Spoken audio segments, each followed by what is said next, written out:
En 2011, el genio del cine internacional Woody Allen estrenó Medianoche en París, una comedia romántica en la que su protagonista entra en un fenómeno de tiempo y espacio.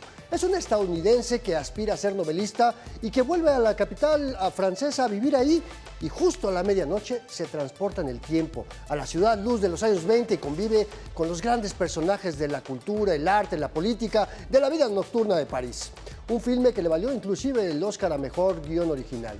Si ya de por sí París es un destino turístico el más visitado del mundo, esta película le dio un nuevo impulso y además motivó una nueva migración a la zona histórica. Y esto trajo consigo pues, que los barrios más tradicionales comenzaran a experimentar esto que hoy llamamos la gentrificación. Este es un fenómeno que transforma pueblos, barrios tradicionales en las grandes ciudades, atrae un nuevo mercado inmobiliario que ofrece espacios de vivienda nuevos o renovados a precios impagables para la mayoría, con promesas de contar con servicios, comercios, centros corporativos, todo esto dentro de un mismo complejo habitacional y que terminan además expulsando a la población originaria que tiene arraigo. Te doy la bienvenida a una nueva emisión de Expediente CMN, donde vemos la realidad desde todas las perspectivas posibles. Yo soy Andrés Solís, me da mucho gusto recibirte en esta pantalla donde hacemos periodismo útil. Hoy hablaremos del fenómeno de la gentrificación que estamos experimentando en las principales ciudades del país, pero también en pueblos mágicos, encareciendo las rentas, el costo de la vivienda y obligando a un desplazamiento forzado de miles de personas a las que se les vulnera además el derecho humano a una vivienda accesible. Así que no te vayas, acompáñanos y vamos al reportaje de la semana.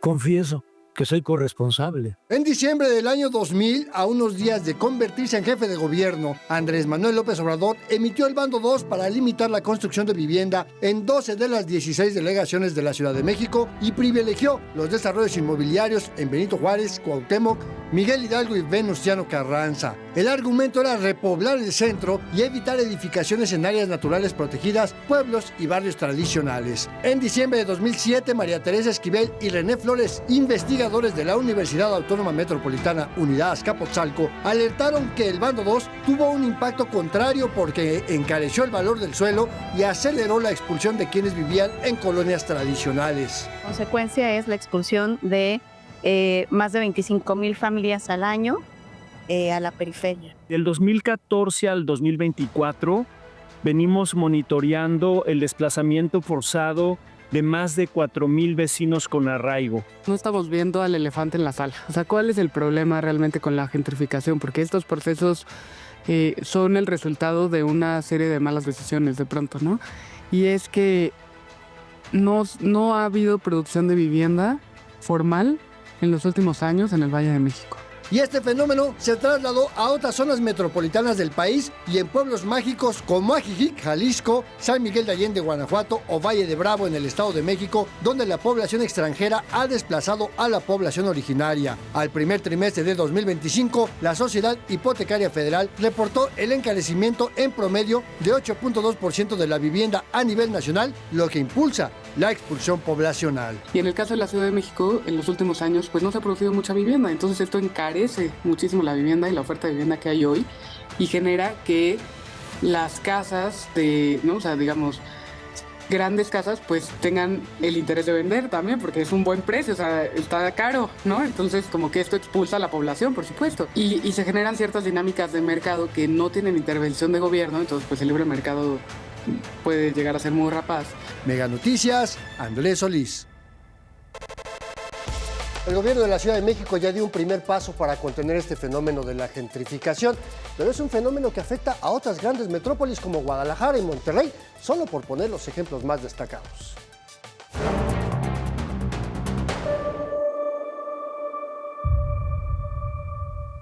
Tras las manifestaciones contra la gentrificación en Ciudad de México, el gobierno local anunció acciones para regular el mercado de la vivienda de alquiler.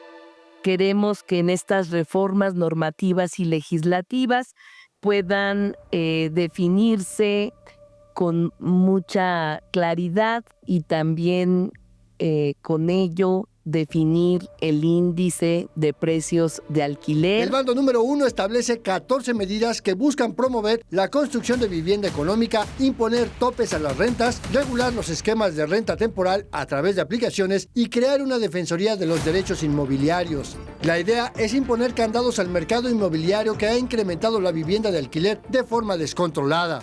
Y se generan ciertas dinámicas de mercado que no tienen intervención de gobierno, entonces pues el libre mercado puede llegar a ser muy rapaz, ¿no? Entonces, ¿cómo genera ciertas condiciones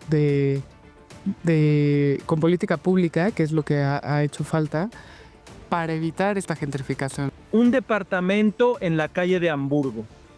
Un departamento sencillo que cuando estaban ahí vecinos con arraigo hasta el 2022, ese departamento costaba 8,000 pesos. Te voy a mandar la ficha técnica para que la pongas en pantalla. Hoy ese departamento con una manita de gato está en 75,000 pesos. Este fenómeno no es privativo de la Ciudad de México, se repite en otras ciudades. En la zona metropolitana de Monterrey, Nuevo León, el costo de la vivienda nueva se disparó hasta los 7 millones de pesos y las rentas de departamentos pueden llegar a los 70,000 pesos mensuales en San Pedro Garza García. En la zona metropolitana de Guadalajara, el municipio de Zapopan encabeza la lista de las rentas más caras que pueden llegar a los 30,000 pesos mensuales, seguido de los municipios de Guadalajara y Tlajomulco y posteriormente Tonalá y Tlaquepaque. En estas entidades, como sucede en las zonas metropolitanas de Toluca, Querétaro, Puebla, que son las más grandes, no hay estrategias todavía para controlar las rentas. Mega Noticias, Andrés Solís.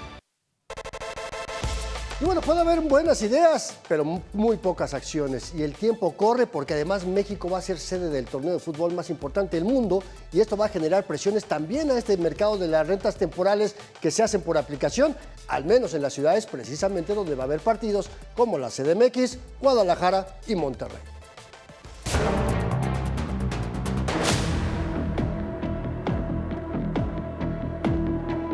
Regulación que se requiera mayor o concretar sobre las plataformas de alojamiento temporal, así como el instrumento que nos garantice la exigibilidad de estos derechos tanto para arrendadores como arrendatarios. Esto decía la jefa de gobierno de la Ciudad de México al insistir en que su plan antigentrificación busca controlar aplicaciones de renta temporal de inmuebles como Airbnb y crear una defensoría de derechos inquilinarios para evitar incrementos arbitrarios a las rentas. Especialistas y activistas califican de positivas las propuestas, pero solo servirán si realmente se aplican.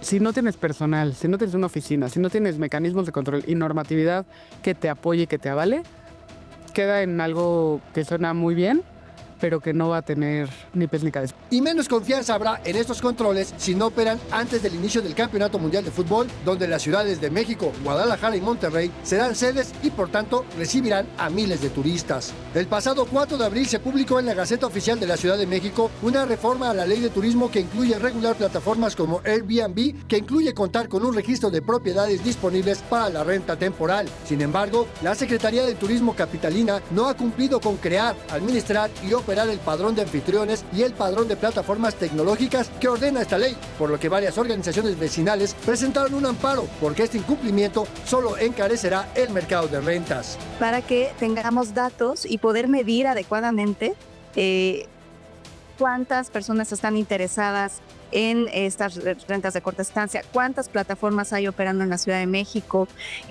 cuántos hoteles pirata están funcionando con un uso de suelo habitacional e inclusive tenemos también evidencia que Airbnb les avisó que el padrón no iba a estar hasta después del Mundial. Hasta ahora, en las otras ciudades sede, Monterrey y Guadalajara, no ha habido propuestas para regular las rentas temporales, que, según dicen activistas, generará presión en las colonias cercanas a los estadios donde habrá partidos mundialistas. Mega Noticias, Andrés Solís. Las grandes ciudades están enfrentando este conflicto, sobre todo las grandes ciudades, pero ya te decía yo al inicio, en pueblos completos como San Miguel de Allende, Ajijic, estos pueblos mágicos que han ido desplazando a la población local por fundamentalmente familias de jubilados de Estados Unidos y de Canadá. Pero bueno, vamos a hacer un pequeño recorrido por el país, como siempre lo hacemos aquí en Expedientes, y me da de verdad muchísimo gusto y un enorme placer recibir aquí en este programa a mi querida colega, compañera, extraordinaria reportera Marcela Perales, desde la hermana República de Monterrey, Nuevo León. Marce, ¿cómo estás? Qué gusto saludarte. Gracias, Andrés. Un placer saludarte desde el estado de Nuevo León, esta parte norte de la República, con este tema de la gentrificación que sin duda aqueja también a esta entidad de la zona norte. Mencionarte que ha sido todo un tema, Andrés, quizá nos falte tiempo para explicar la situación que se está viviendo en Nuevo León. Te puedo resumir que en los últimos 10 años estas construcciones de edificios incrementaron por lo menos en un 50%. Estamos hablando que el primer edificio que se construyó en la zona metropolitana de Monterrey fue en el año 2013. Era solamente un edificio, ahora contamos con 38 por lo menos, que albergan cerca de 15,000 departamentos. ¿Qué ha sucedido con esta situación? Al inicio se veía mucho en la capital del estado, en el municipio de Monterrey. Hoy vemos estas construcciones a lo largo de la zona metropolitana con costos verdaderamente excesivos, o por lo menos para el promedio del mexicano, ¿no? Por lo menos para el salario promedio nacional, cero asequibles estas viviendas. Ya lo mencionabas tú en esta pieza, en este reportaje, rentas desde 17,000 pesos por un cuarto de 40 metros cuadrados, hasta 80,000 pesos si nos vamos a la zona más rica de Latinoamérica, que es el municipio de San Pedro Garza García. ¿Qué es lo que pasa? Evidentemente esta situación no es asequible para la mayoría de los mexicanos, sin embargo sí para los empresarios que al final de cuentas siempre buscan la manera de atraer a personas con alto poder adquisitivo que sí puedan pagar este tipo de rentas. Y las hay, ellos están confiados en eso, no tienen problema por construir, así sea en el cerro, así sea en la sierra, siempre se encuentra la manera con los gobiernos municipales y estatales de poder construir este tipo de edificaciones. ¿Qué es lo que sucede? Que al final de cuentas, pues esto provoca un desplazamiento de personas nativas de Monterrey. Me voy a referir específicamente al centro de Monterrey, más de 100,000 personas desplazadas que han tenido que dejar sus casas por este tipo de situaciones.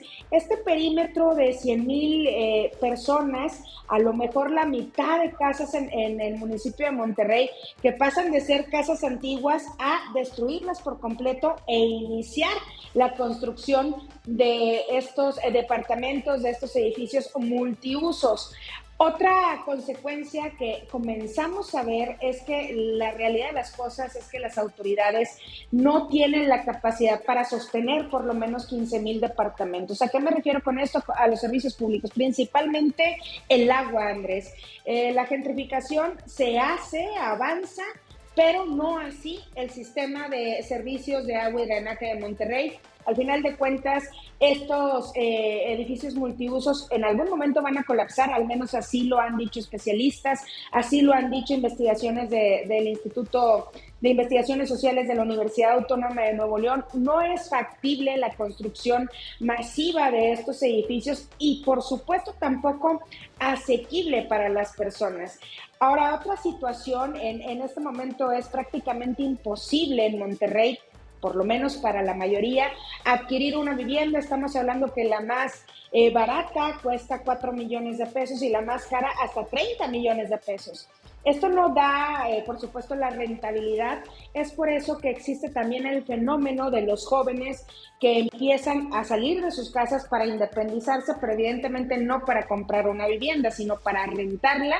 Y es aquí la oportunidad del empresario. El Instituto Nacional de Estadística y Geografía solamente el año pasado informó que al menos 15,000 jóvenes en Nuevo León por año se independizan y rentan un departamento o una vivienda, pero evidentemente no lo pueden hacer solo, tienen que estar por lo menos 4 o 5 personas en un departamento para poder pagarlo. pero 4 o 5 personas en 60 metros cuadrados, Andrés, definitivamente es un conflicto social que al final de cuentas se va a reflejar. Y un tema, Marce, que también bien lo dices, el tema del agua, pero el tema de la recolección de basura, el tema del tránsito que se ha ido de por sí, el centro de Monterrey lleva años colapsado, pero rápidamente, ¿alguna alternativa desde los gobiernos municipales, del gobierno del estado, que digan, pues necesitamos hacer algo para controlar esto? No, la realidad de las cosas es que en Nuevo León, Andrés, hemos visto voluntad política, en este caso sí, para la construcción de estos edificios multiusos. Los empresarios siguen invirtiendo. Al inicio de esta intervención te mencionaba que estas construcciones estaban en la capital, en el municipio de Monterrey, y ahora ya se extienden al área metropolitana en municipios como San Nicolás de los Garza, San Pedro Garza García, Podaca, Escobedo, es decir, familias que tienen un nivel adquisitivo medio o medio bajo, que ya se están enfrentando con esta situación. No hemos visto, no hemos percibido que los gobiernos estén haciendo algo al respecto. Sí hemos escuchado muchos discursos para exhortos a los empresarios de hacer viviendas asequibles, de no desplazar a pobladores nativos de Monterrey. Lo vemos mucho en discurso, pero en las acciones la realidad es que esto no está sucediendo. Te puedo mencionar, te lo comentaba ya, en el 2018 teníamos por lo menos 13 edificios y ahorita para el 2025 tenemos más de 45 en toda la zona metropolitana de Monterrey, sin contar los que se están construyendo ya. Y los que van a seguir construyendo. Marcela Perales, qué gusto platicar contigo. Gracias por haberme acompañado aquí en Experiencia MN. Seguro va a ser la primera de muchas más. Con gusto, Andrés, un gusto saludarlos. Y bueno, esto pasa en la zona metropolitana de Monterrey, pero ya te decía yo de los pueblos mágicos, y en la zona de Los Cabos, pues es uno de ellos, ¿no? O sea, San José del Cabo y Cabo San Lucas son zonas turísticas importantísimas, y ahí el mayor reto es precisamente la calidad de vida, y al menos ahí el sector empresarial está intentando hacer cosas para ir conteniendo este rollo de la gentrificación. A pesar del fenómeno de la gentrificación que se está viviendo en distintas zonas de México, donde una colonia se revaloriza, atrayendo a una población con mayor poder adquisitivo y desplazando a sus residentes originales, en Los Cabos, profesionales del sector inmobiliario no considera que ese sea el principal reto del destino turístico. La empresaria y especialista en el sector inmobiliario, Magdalena Torres, compartió para Mega Noticias Los Cabos que el municipio se ha enfrentado a cambios en la forma de rentar y sus costos en los últimos años. Sí hay un incremento de unidades que antes se rentaban más en tiempo completo y que ahora pues es más conveniente económicamente para el propietario, desde luego, rentarla por periodos más cortos y sí, en el tema de gentrificación, pues desplaza la oportunidad de encontrar una vivienda o un departamento generalmente pues con mejor vista al mar o mejores accesos, bla, bla, bla. Sí, se volvieron más costosos, es cierto. Somos costosos y se volvieron más costosos. Aunque por un lado se están modificando las maneras de rentar y habitar los espacios para los extranjeros y mexicanos de otros estados, Magdalena Torres señaló que lo más preocupante es que las autoridades no ofrezcan una calidad de vida a los cabeños. ¿Qué es lo que está sucediendo? Que vemos una diferenciación abismal entre la zona turística y la zona donde habitamos la gente normal. No hay calles, no hay servicios públicos, no hay luz, no hay agua, no hay drenaje, no hay calles. Ahora con lo de la tormenta, pues lo vemos más evidente. No es que se haya enterregado o que se haya destruido, no había nada. No había nada. Creo que el reto no se llama gentrificación. El reto se llama regresar a darle a la gente los servicios y la calidad de vida que merece. La prioridad, según expuso la empresaria y especialista en el sector inmobiliario, es que los 3 niveles de gobierno focalicen sus acciones para invertir en zonas habitacionales y un correcto desarrollo del municipio, a fin de que se eviten problemas como los ya existentes. Grace Gámez para Mega Noticias Los Cabos. Y cuando la realidad supera la ficción, pero sobre todo la declaración pública, estos son los cuentos 50 y vamos rápidamente al número 1. La Constitución de este país dice que la vivienda es un derecho humano y que todas las personas tenemos derecho a acceder a una casa, un departamento, y para eso hay programas como el Infonavit o el Fobiste y apoyos de la banca privada. Bueno, eso dice la ley, porque la verdad es que el mercado inmobiliario es, además de un detonador de empleos, impulsa la construcción, pero en la última década el costo de la vivienda se ha disparado. Solo entre enero y marzo de este año, el costo de las viviendas han tenido un incremento promedio del 9% en las principales zonas metropolitanas del país. Vamos a los cuentos 50, número 2. Pues así es la cosa, ¿no? Cosas impagables. Hace unos años, gobiernos de las principales ciudades del país buscaron precisamente estas formas de repoblar sus centros históricos. Creían que eso era un asunto importante y buena onda y convertirlos más en zonas habitacionales que comerciales. Era una buena idea. Bueno, esa era una buena idea.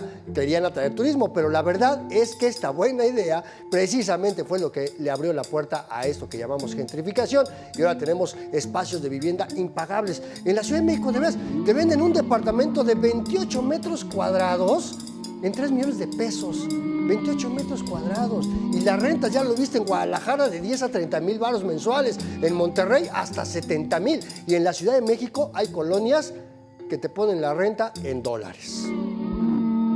Bueno, más adelante vamos a regresar con más historias de cuentos 50 aquí en Expediente CMN. Mientras tanto, vamos rápidamente a un corte. Seguimos con más aquí en Mega Noticias.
Gracias por continuar en la señal de Mega Noticias y aquí en Expediente CMN.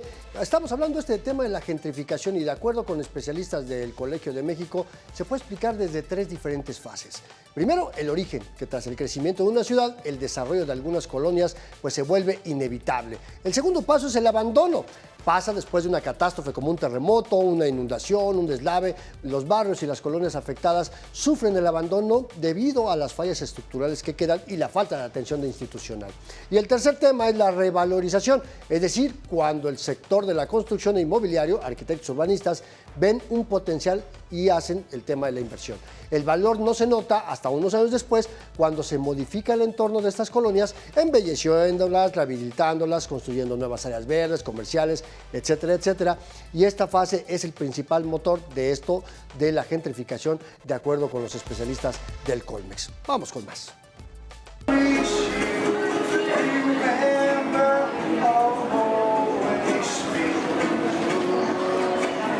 Condiciones climáticas, menor costo de la vida, vivienda económica para ellos y sobre todo novedad cultural ha hecho que en los últimos años muchos extranjeros pueblen colonias o ciudades en donde se han desterrado a los habitantes originales y con ello aparezca un fenómeno que ha desatado polémica e incluso manifestaciones violentas en contra. Nos referimos a la gentrificación. En realidad es producto de un tipo de especulación inmobiliaria. Las grandes empresas transnacionales de gigantescos capitales lo que hacen es apoderarse de las propiedades. Guanajuato no es la excepción, ya que en ciudades como San Miguel de Allende y la capital Guanajuato cada vez más existe este fenómeno que desplaza a residentes y comerciantes de bajos ingresos. Y hablo de Canadá o Estados Unidos porque es de quien son los que se vienen a vivir más acá. O sea, también tenemos población europea, pero generalmente es de Canadá o Estados Unidos. La gentrificación en la entidad es muy perceptible en estas dos ciudades patrimonio de la humanidad. Establecimientos enfocados a la atención de la población extranjera por sus altos precios tanto en sus productos como el incremento en las rentas de los mismos, que se vuelven impagables para el mexicano promedio. Lo mismo pasa con el encarecimiento de la vivienda en estas zonas del estado. Y obviamente pues, lo atractivo, lo turístico, la tranquilidad, pues eso conlleva que la gente busque otros lugares como estos, ¿no? Un San Miguel de Allende, un Guanajuato capital más o menos. Y pues León no está tanto en ese punto. Sería yo creo que de los porcentajes menos en ese sentido. El precio de venta promedio de las viviendas en San Miguel de Allende ha incrementado un 9.9% en comparación con el año anterior, superando el promedio nacional del 8.2%. En tanto que el aumento de las rentas de espacios o viviendas ha sido notorio en los últimos años, con un crecimiento del 38% en 3 años. Y es que sin duda el auge turístico atrae inversión y eleva los precios. En Guanajuato, según el INEGI, viven alrededor de 43,000 extranjeros procedentes de 36 países. San Miguel de Allende, aproximadamente 15,000 extranjeros residen en la ciudad. Según el último censo de 2022, en tanto que en la capital no hay datos exactos por la rotación de personas, León, la ciudad más grande de la entidad, es hogar de casi 4,000 extranjeros. Para Mega Noticias, José Arrones.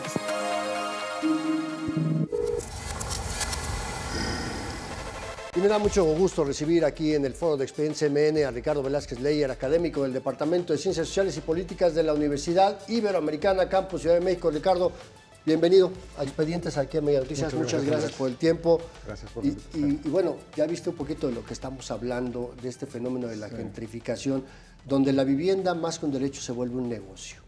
Sí. Mira, yo creo que la situación es muy compleja, ¿sí? Y muchos de los problemas que destacaron en los reportajes que presentaste son reales. Mucha gente los experimenta todos los días. Pero también creo que hay otros aspectos que hay que tomar en cuenta cuando hablamos de gentrificación, ¿no? Primero, que son fenómenos diferentes y problemas diferentes en diferentes ciudades del país o tipos de ciudades del país. La problemática que enfrenta Monterrey puede ser diferente a la problemática que enfrenta la Ciudad de México, por ejemplo, ¿no? Y la problemática que enfrentan estas grandes zonas metropolitanas va a ser diferente a la problemática que enfrentan las zonas turísticas, ¿no? Creo que para empezar a encontrar soluciones tenemos que identificar los diferentes tipos de problemas que afectan a las diferentes zonas del país. Estamos hablando, o sea, totalmente de acuerdo, ¿no? No es lo mismo una ciudad que otra, y ni siquiera podemos hablar que es lo mismo Benito Juárez que Miguel Hidalgo, que son alcaldías vecinas en la propia capital, ¿no? Tienen dinámicas sociales distintas, fenomenologías distintas, actividades económicas muy diversas. Pero, ¿qué es lo que ha fallado? ¿Falló la política pública? ¿Falló el diseño de las ciudades, el desarrollo urbano? Sí. Mira, creo que traemos un déficit de desarrollo urbano y de vivienda, sí. De hecho, pero ese déficit no es nuevo, ese déficit es histórico y lo podemos trazar hasta la década de 1930, cuando comienza la urbanización del país. Comenzamos a urbanizar mal nuestras ciudades. Desde ahí vienen los problemas. Muchos de estos problemas, falta de servicios, infraestructura inadecuada, no son problemas que se hayan presentado hace 10, 5 ni 15 años, son problemas que vienen desde hace 40 o 50 años, ¿no? Para empezar, creo que eso hay que ver. El tema de la infraestructura urbana, tenemos una infraestructura urbana muy deficiente en muchas ciudades del país, ¿sí? Se requiere inversión pública, se requiere atención por parte de los gobiernos, se requiere política pública.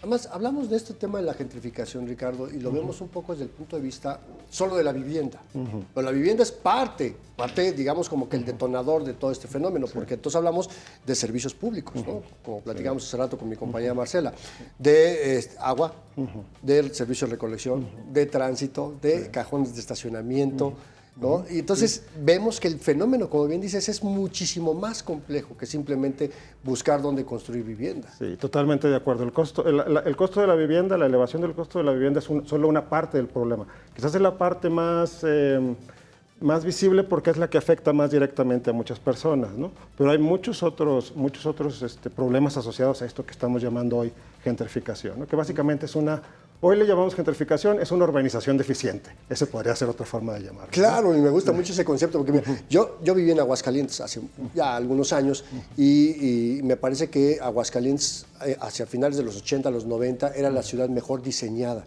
porque se diseñó sobre la autopista México-Aguascalientes, que era la salida hacia Zacatecas, y de San Luis Potosí, que corría hacia Calvillo, era un tachito, y después 3 círculos concéntricos que eran anillos viales que permitían, y todo crecía en función de ese, ¿no? Y después vemos hacia 2012, cuando el entonces jefe de gobierno, Marcelo Ebrard, planea su nueva ciudad satélite, que hoy conocemos como Santa Fe, digo, la ciudad de los ricos, con edificios altísimos, pero no pensaron en esta parte de que, bueno, pues si necesitas tiendas de conveniencia, necesitas centros comerciales, necesitas lavandería, necesitas farmacias, ¿no? Y todas esas infraestructuras pues requieren personal, y ese personal necesita llegar a esos empleos, ¿no? Entonces es parte también de cómo mover la dinámica económica y social. Claro, efectivamente, por ejemplo, tú ahí tocaste un tema muy importante, que es el de transporte en las grandes ciudades. Necesitamos que la gente se pueda transportar mejor de donde vive a donde están sus trabajos, ¿no? Necesitamos construir vivienda cercana a donde están los trabajos. Y creo que eso tiene que ver con la construcción de vivienda vertical, pero vivienda vertical accesible. Hoy vemos edificios altos en muchas ciudades del país, pero como mostraste en los reportajes, de muy alto costo. ¿Es posible construir vivienda en edificios altos a precios accesibles? Sí es posible. Por ahí, por ejemplo, podría enfocarse la planeación de los gobiernos para ir solucionando estos problemas. Bueno, Tlatelolco fue un ejemplo de eso, ¿no? De una ciudad vertical a precios accesibles, o la unidad habitacional de Independencia, no sé, aquí en Ciudad de México sí ha habido ejemplos, efectivamente. ¿no? ¿Hace falta modificar las leyes? Sí. Mira, acaban de publicar el bando reciente que publicó la jefa de gobierno, ¿sí? El gobierno está tratando de hacer algo. Creo que algo de lo que está proponiendo puede ser un poco preocupante. Concretamente el tema del control de rentas. Se habla de una nueva ley de control de rentas, que se van a fijar precios máximos por zona. El control de rentas ya se intentó aquí en la ciudad. Hubo décadas en donde hubo control de rentas en el centro de la ciudad. Eso solo llevó a la decadencia de lo que hoy llamamos el centro histórico. Creo que el tema del control de rentas no es el mejor. Por ahí no va la solución. Y viene el tema de este torneo internacional, del Mundial el próximo año, que va a meter mucho más presión a esas zonas aledañas a los estadios, pero también a través de estas aplicaciones como Airbnb, ¿no? Va a encarecer también esto. Sí, regular las aplicaciones de renta temporal creo que también es muy importante. Como mostraste en los reportajes, ni siquiera sabemos cuántas hay, ¿sí? Muchos de estos temas, muchas de estas estadísticas que mencionan en realidad son ciertas, no son muy ciertas, o pueden ser discutibles. Necesitamos mejores estadísticas para saber. Pues mira, mucho de qué hablar. Ricardo Velázquez, Leyer, académico investigador de la Universidad Iberoamericana, mi segunda alma mater. Qué placer platicar contigo. Pero te pido que te quedes unos segunditos más, regálanos una última batería de preguntas, si te parece. Gracias. Vamos a Bote Pronto.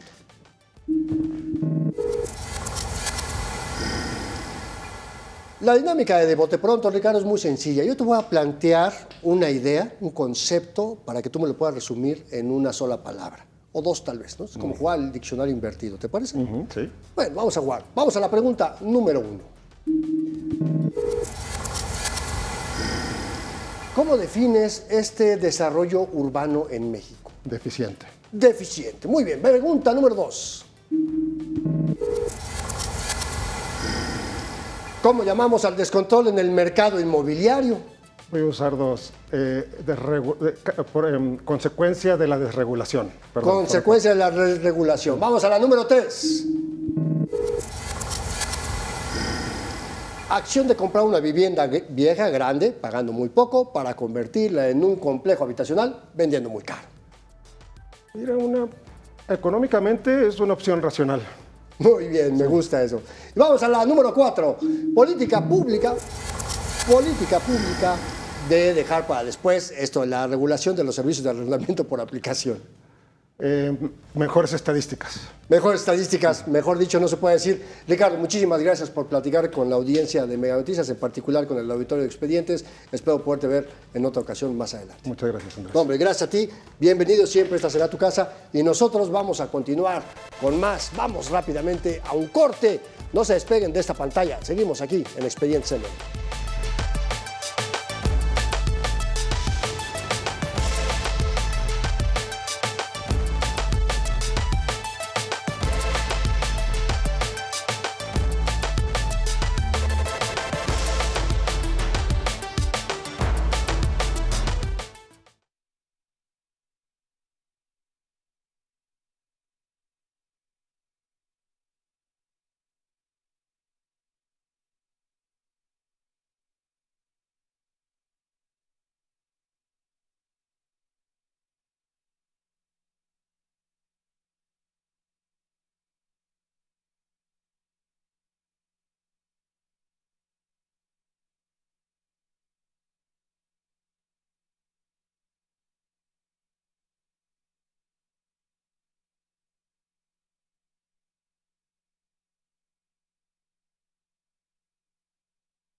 Ya te decía yo que esto de tener acceso a la vivienda es un derecho, pero paradójicamente no todas las personas pueden gozar de él, lo que provoca además que miles de familias enfrenten otro fenómeno que es todavía peor, el asedio criminal de bandas que se dedican al despojo.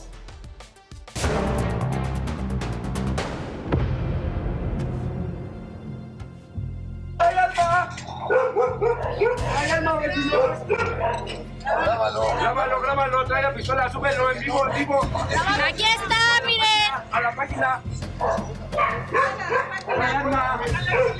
El caso de la señora Carlota, presunta víctima de despojo de su vivienda y que terminó asesinando a 2 personas, puso de nuevo en la agenda pública un fenómeno que se ha venido recrudeciendo particularmente en los últimos 5 años. Entonces han llegado de noche, han sacado a la gente y ahorita hay 4 casas que estaban bien y que de momento no supimos qué pasó y ya están en venta, pero no sabemos quién las vende.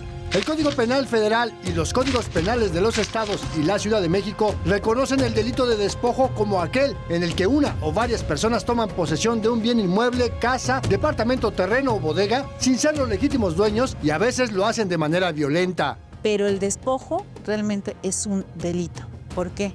Porque esa persona entra a la fuerza, ya sea por engaños o porque te amenacen o por ciertas circunstancias.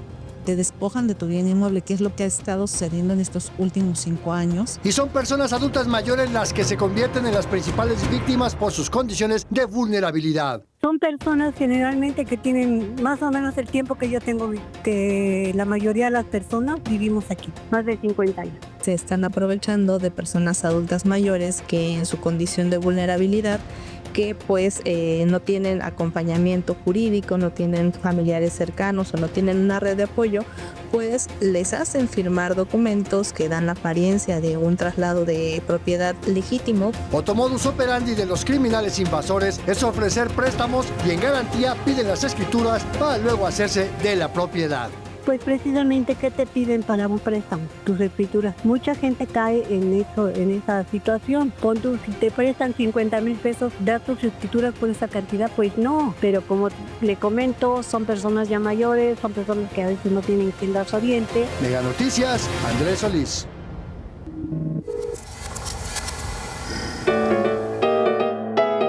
Una imagen dice más que 1000 palabras. Estamos viendo este maravilloso cartón a propósito de la gentrificación, este cartón de Chelo, y me da mucho gusto recibir aquí en Expedientes MN a Celo Ruiz. Chelo, Monero Chelo, ¿cómo estás, mi querido Chelo? Qué gusto saludarte, bienvenido a Expedientes. Muy bien, muchas gracias, aquí estamos a la orden a platicar un poquito de la gentrificación. Pues justamente, platícame este cartón que hiciste, ¿cómo fue que llegaste a esta conclusión gráfica? Bueno, pues es un cartón, dicen que es un pecado explicar una caricatura, pero bueno, ya que estamos en el formato noticiero lo haré. Pues esto es un edificio, ¿no? Con el símbolo de dólar, que significa que el precio de la vivienda ahí se ha incrementado, ¿no? Tendremos ahí al rentero, representado por este personaje que tiene el brazo extendido, que está corriendo a los habitantes de este lugar. Y hay un camino del lado derecho que lleva a un lugar muy alejado de ese lugar, y donde la casa es un lugar más económico, precisamente lo que hace este fenómeno de expulsar a la población ante el incremento excesivo del precio de la vivienda y el precio de la renta, como bien nos explicaba el especialista al final. Así es, y este es un tema que tú lo retratas muy bien, ¿no? Porque, claro, estoy de acuerdo contigo de que no deberíamos de explicar los monos de esta manera, pero digamos que esta forma en que tú lo explicas ilustra muy bien esto de que hemos venido hablando y que pues al final este cartón pues tiene que comunicar y tiene que informar, y este trabajo pues es complicado. ¿Cómo llegar a una conclusión así? ¿En cuánto tiempo más o menos diseñaste la idea, la pensaste, dijimos pues va por acá? Pues fíjate que este cartón lo hicimos en un taller que fui a dar al Instituto de Artes Gráficas de Oaxaca, donde había varios pues como gente que había ido a tomar un taller que yo impartí sobre caricatura política, y el tema de la gentrificación en Oaxaca es muy grave, ¿no? Es muy grave porque la gente original de la ciudad está siendo expulsada literalmente de la zona centro, de los barrios que antes eran populares, como el barrio de Jalapa. Se están yendo a las orillas porque ya es imposible competir contra un europeo, contra un estadounidense que pueden pagar las rentas en dólares, ¿no? Por muchísimo más dinero que lo que puede pagar un trabajador que ganan salarios muy paupérrimos. Y en ese taller que estábamos haciendo, pues decidimos analizar como la gentrificación como un fenómeno, y fue muy interesante el punto de vista que todos tenían en un lugar como Oaxaca, de donde yo soy originario, sobre ese tema. Y más o menos por eso fue que salió este dibujo. Y bueno, es una de las tantas cosas que nos ha tocado analizar como dibujantes, uno de los problemas que hasta hace poco estuvo muy en boga, y creo que va a seguir estando, porque la vivienda, el acceso a la vivienda como derecho se ha visto muy afectado, ¿no? Es una de las cosas más caras en la Ciudad de México, más caras en otras ciudades, donde ya no es posible a veces rentar lugares, tienes que compartir tu habitación con 10, 20 o 30 roomies, ¿no? Te rentan el baño para poder vivir en alguna de las colonias de esta ciudad. Terminamos pareciendo personas privadas de la libertad, ¿no? Compartiendo un espacio chiquitito, muchas personas. Pero fíjate, me parece muy interesante, Chelo, esto que dices de cómo surge de una discusión entre varios colegas moneros, llegar a diferentes conclusiones, diferentes puntos de vista, pero vemos el fenómeno, ahora sí que al final del día como periodistas tratando de generar un proceso comunicativo, ¿no? Claro. Fue muy interesante porque justo lo que decidimos fue un tema. Dijimos, ¿qué tema es importante en esta ciudad? Y yo creo que la gentrificación fue lo que concluimos. Y cada compañero hizo un esfuerzo sobre el tema, ¿no? Gráfico, y para poder comunicar una idea. Y pues a mí se me ocurrió como esta idea de que pues realmente lo que es que te corren de lugares caros para que te vayas a lugares más económicos, ¿no? Es como una manera de simplificar esta economía. Y si te dijeran, a ver, vuelve a hacer un cartón que hable de la gentrificación, ¿qué idea se te ocurriría de ahorita, de bote pronto? Pues no sé, yo creo que lo que hay que destacar más para mí es que el tema de la gentrificación es un tema de desigualdad económica. Es decir, y también es un tema muy propio de una sociedad como esta, es decir, una sociedad capitalista donde lo que más importa es ganar mucho dinero con la menor cantidad de esfuerzo, ¿no? Entonces empezaron a surgir fenómenos muy peculiares, ¿no? Como que las viviendas iban disminuyendo de calidad porque eso permitía que las inmobiliarias pudieran tener más ganancias a partir de vender más caro cosas con menos calidad, meter más vivienda en donde antes vivía una familia, ahora viven 30, ¿no? Hacia el cielo. Y yo creo que por ahí me iría, ¿no? Como un tema de la voracidad de ciertos sectores sociales como el sector inmobiliario por querer ganar más dinero. Todos sabemos que el sector inmobiliario es el sector que más ganancias genera, pues haciendo un negocio de lo que debería de ser un derecho, ¿no? Yo creo que por ahí iría un enfoque. Claro, lo hacen al amparo, Chelo, de decir que como la construcción genera empleo, pues hay que fomentar la construcción de vivienda, pero se ha vuelto este mercado rapaz que vulnera el derecho humano a una vivienda digna. Yo no me quiero imaginar, Chelo, a este centro histórico de Oaxaca, al que hace rato que no voy, con esta gentrificación y compitiendo con la protesta social, ¿no? Imagínate. Pues bueno, es que ahí el tema de Oaxaca es que yo creo que la protesta social es una consecuencia de la desigualdad y no al revés, ¿no? Hay quien hacen el enfoque que la protesta social es la causa del poco desarrollo económico que tiene Oaxaca. Yo creo que es al contrario, pero bueno, a pesar de eso, Oaxaca sigue siendo un lugar codiciado para muchas personas que se quieren ir a vivir ahí, pues por la cultura, la tradición, la comida, ¿no? Pero de verdad, los fenómenos han sido brutales. La gente ya no puede vivir en la ciudad de Oaxaca. Sí, la gente de ahí. Te lo creo, mi querido Acelo Ruiz, Chelo. Qué placer platicar contigo. Gracias por compartir estos minutos con el auditorio de Expediente MN aquí en Mega Noticias y seguramente te estaremos invitando en una futura emisión. Aquí estaremos. Muy amable. Muchas gracias. Hombre, un abrazo a la hermana República de Oaxaca y nosotros vamos a los cuentos 50.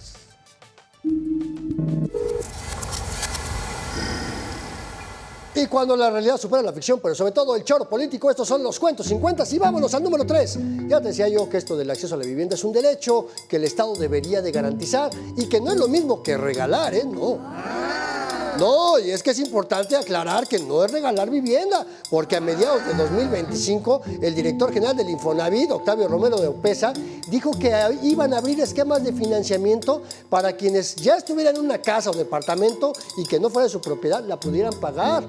Incluso se le ocurrió decir que este privilegio aplicaría a quienes hubieran invadido la propiedad. Bueno, así las brillantes ideas de este señor. Vamos a los cuentos 50, número 4. Después de esta ocurrencia del director del Infonavit, pues la presidenta de México le tuvo que salir a corregir la plana y dijo que esto no iba a pasar porque era fomentar un delito. Pues claro. Pero lo que no dijo y lo que nos falta saber es qué van a hacer tanto el gobierno federal como los gobiernos de los estados para contener el despojo de vivienda, que solo de enero a abril de 2025, solo en 4 meses se registraron 282,000 denuncias por despojo en todo el país. El Estado de México y Ciudad de México, claro, encabezan la lista de este robo de propiedades. Así las cosas en este país. Bueno, nosotros terminamos Expedientes, pero como siempre no nos vamos sin antes una breve reflexión. Ojalá y esto de la gentrificación fuera solamente como en la película de Woody Allen y regresar en el tiempo para disfrutar de las bellas ciudades. Pero no es así. El rediseño de los centros urbanos ha incrementado la voracidad de los desarrolladores inmobiliarios y genera problemas con los servicios, el transporte, el agua, la recolección de basura. ha incrementado conflictos vecinales y fenómenos de discriminación y xenofobia, donde la población originaria se vuelve la principal víctima y ante esto las autoridades no hacen lo suficiente por el encarecimiento de la vivienda. Les ha generado también ganancias por la captación de impuestos y corrupción que persiste para acelerar permisos de construcción y cambios de uso de suelo. Además, también ha fomentado la expulsión de familias enteras a zonas periféricas y les complica la vida. Ahora tienen que invertir más tiempo, más dinero en sus traslados y eso fractura la cohesión comunitaria. Las autoridades fomentaron este desplazamiento con esas políticas urbanas no diseñadas para las personas y las consecuencias todavía no las vemos por completo. Habrá que esperar qué pasa con el Mundial. Mientras tanto, hasta aquí esta emisión de Expedientes MN. Como siempre, yo te agradezco muchísimo el favor que me hayas acompañado en este espacio donde hacemos periodismo útil, periodismo que te sirva a ti y a tu familia. Muchísimas gracias, como siempre, a Héctor Jiménez, que lidera este maravilloso equipo de producción. Yo soy Andrés Solís, te invito a que te mantengas en esta pantalla porque todavía tenemos muchísimo más, los noticiarios, información, análisis. Hasta la próxima.